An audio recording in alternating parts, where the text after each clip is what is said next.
ചുംബനങ്ങൾ. ചുംബനങ്ങൾക്ക് സാഹചര്യങ്ങളും വ്യക്തികളും മാറുന്നതനുസരിച്ച് അതിൻ്റെ അർത്ഥങ്ങളും ഭാവങ്ങളും മാറി മറിയുന്നു. ഒരു അമ്മ തൻ്റെ പിഞ്ചു കുഞ്ഞിനെ ചുംബിക്കുമ്പോൾ അവിടെ വർഷങ്ങൾ അല്ലെങ്കിൽ മാസങ്ങളുടെ കാത്തിരിപ്പിൻ്റെ മാതൃത്വത്തിൻ്റെ അവർണ്ണനീയമായ ഭാവങ്ങളുടെ സാക്ഷാത്കാരമാണ്.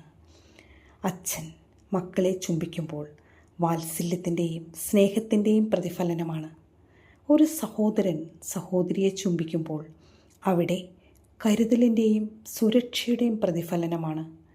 കാമുകൻ കാമുകിയെ ചുംബിക്കുമ്പോൾ അവിടെ കാമത്തിൻ്റെയും സ്നേഹത്തിൻ്റെയും ലാളനയുടെയും 1000 വസന്തങ്ങൾ വിടരുന്ന പോലെയാണ്.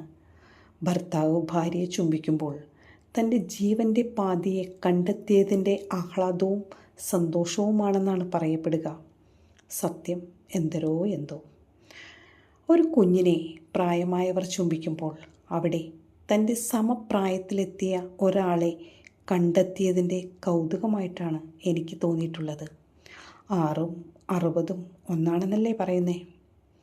ഒരു ഗുരുനാഥൻ തൻ്റെ പ്രിയപ്പെട്ട ശിഷ്യരെ ചുംബിക്കുമ്പോൾ അതൊരു വിജയത്തിൻ്റെയും സമർപ്പണ ബോധത്തിൻ്റെയും സാക്ഷാത്കാരത്തിൻ്റെ പ്രതിഫലനമാണ്. ഒരു ആത്മീയ ഗുരുവിൻ്റെ കൈ ചുംബിക്കുമ്പോൾ അത് ആത്മീയ അധികാരത്തോടുള്ള ബഹുമാനവും ദൈവികമായ അനുഗ്രഹം നേടുന്നതിനുള്ള ഒരു സൂചനയുമാണ്. കരയുന്ന ഒരാളെ നെറുകയിൽ ചുംബിക്കുമ്പോൾ അത് ഞാൻ നിൻ്റെ കൂടെയുണ്ട് എന്ന ആശ്വാസത്തിൻ്റെ സൂചനയായിട്ടാണ് എനിക്ക് അനുഭവപ്പെട്ടിരിക്കുന്നത്.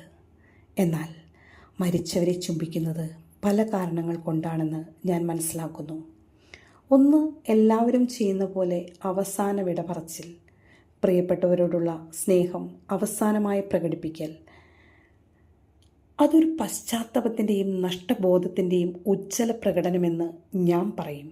കാരണം കൂടെ ജീവിക്കുമ്പോൾ കുറ്റപ്പെടുത്തിയും വഴക്കു പറഞ്ഞും ഒന്ന് ക്ഷമിക്കേണ്ടിടത്ത്, ഒന്ന് താഴ്ന്നു കൊടുക്കേണ്ടിടത്ത് അത് ചെയ്യാതെ ഞാനെന്ന ഭാവം കാണിച്ച് ചെയ്യേണ്ട നന്മകൾ മനഃപൂർവ്വം ചെയ്യാൻ പറ്റാത്തതിൻ്റെ, ഒരു സോറിക്ക് പോലും സമയം ലഭിക്കാത്തതിൻ്റെ, അവസാനമായി ഒന്ന് നെഞ്ചോട് ചേർത്ത് പിടിക്കാൻ കഴിയാത്തതിൻ്റെ, അരികിലുണ്ടായിരുന്നപ്പോൾ ചവിട്ടിക്കൂട്ടിയതിൻ്റെ, അകറ്റി നിർത്തിയതിൻ്റെ, തള്ളിപ്പറഞ്ഞതിൻ്റെ, രാത്രി സമയങ്ങളിൽ നിസ്സാരക്കാര്യത്തിന് ചവിട്ടിപ്പുറത്താക്കിയതിൻ്റെ, സ്നേഹത്തോടെ കടന്നു വന്ന നിമിഷങ്ങളിലെല്ലാം ആട്ടി ഓടിച്ചതിൻ്റെ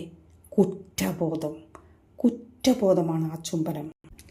കൈവിട്ടു പോകുമ്പോഴുള്ള, കണ്ണുള്ളപ്പോൾ അതിൻ്റെ വിലയറിയാതെ അകന്ന് അനന്തതയിലേക്ക്, കയ്യെത്താ ദൂരത്തേക്ക് യാത്രയാകുമ്പോഴുള്ള ആ ശൂന്യത, അതിൽ നിന്നും ഉൾക്കൊണ്ട നിർവികാരതയുടെ ആരംഭമാണ് അവസാന ചുംബനം.